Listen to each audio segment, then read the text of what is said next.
حضرت عبد الرحمن صفوری رحمۃ اللہ تعالی علیہ نزہۃ المجالس میں ایک حکایت کیا خوب نقل فرماتے ہیں۔ آپ نے کیا فرمایا؟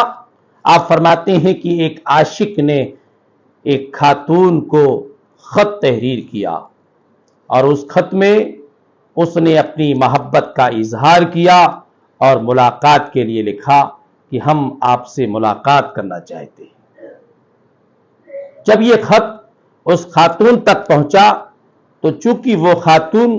نیک تھی، پارسا تھی، اپنے شوہر کی اطاعت گزار تھی، لہذا اس کا دل خوش نہیں ہوا بلکہ غمگین ہو گیا کہ یہ اس قسم کا خط اس شخص نے مجھے کیوں لکھا۔ جب اس کا شوہر گھر واپس آیا تو اس کی بیوی نے ہمت جٹائی اور یہ خط اس کے سامنے پیش کر دیا۔ جب اس کے شوہر نے خط کو مکمل پڑھا اور اپنی بیوی کی جانب دیکھا تو وہ بڑی غمگین تھی، اس کے آنکھوں میں آنسو تھے، اس کی وفا کا اظہار ہو رہا تھا، اس کی ایمانداری محسوس ہو رہی تھی۔ اس نے کہا، آپ پریشان مت ہو، آپ غمگین مت ہو،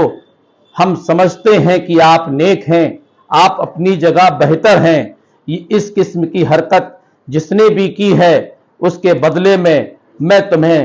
خط لکھواتا ہوں، میں عبارت بولوں گا، آپ خط کو تحریر فرمائیں۔ آپ نے یعنی کہ اس کے شوہر نے خط کو لکھوایا اور اس میں اس نے لکھوایا کہ فلاں امام کے پیچھے 5 وقت کی نماز جماعت کے ساتھ ادا کیجئے 40 روز تک، اس کے بعد ہم آپ سے ملاقات کرنے کے لیے تیار ہیں۔ جب یہ خط عاشق کے پاس پہنچا، پہنچنے کے بعد وہ خوش ہو گیا، بڑی اس کو مسرت و شادمانی کا احساس ہوا کہ 40 روز کے بعد اس خاتون سے ہماری ملاقات ہو جائے گی۔ لہذا اس نے پابندی کے ساتھ نماز کا پڑھنا شروع کر دیا۔ جس امام کے پیچھے اسے نماز پڑھنا تھی اسی امام کے پیچھے 5 وقت کی نماز کا پڑھنا اس نے شروع کیا۔ جب 40 روز کے ان قریب آیا تو اس کے دل میں اللہ کا خوف پیدا ہو گیا اور اس نے جو حرکت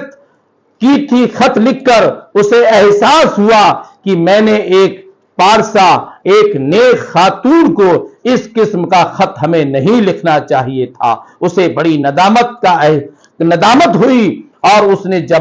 ایک دوسرا خط تحریر فرمایا اور اس نے اپنی غلطی کا احساس کیا اور کہا کہ اب ہماری آنکھیں کھل گئی ہیں، اب ہم نماز پڑھنے سے ہمارے دل میں اللہ کا خوف پیدا ہو گیا ہے اور اللہ پاک سے ہمیں ایسی محبت ہو گئی ہے کہ اب تمام محبتیں ہمیں ہیچ نظر آتی ہیں،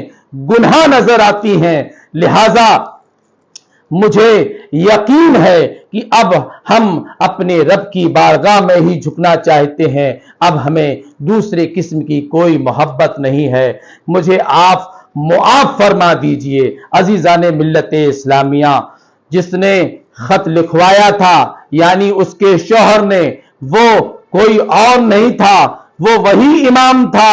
جس کے پیچھے اس نے 5 وقت کی نماز پڑھی۔ عزیزان ملت اسلامیہ، قرآن مقدس کیا خوب ارشاد فرماتا ہے، ان الصلاۃ تنہی عن الفحشاء والمنکر، بے شک نماز روکتی ہے بے حیائی اور بری باتوں سے۔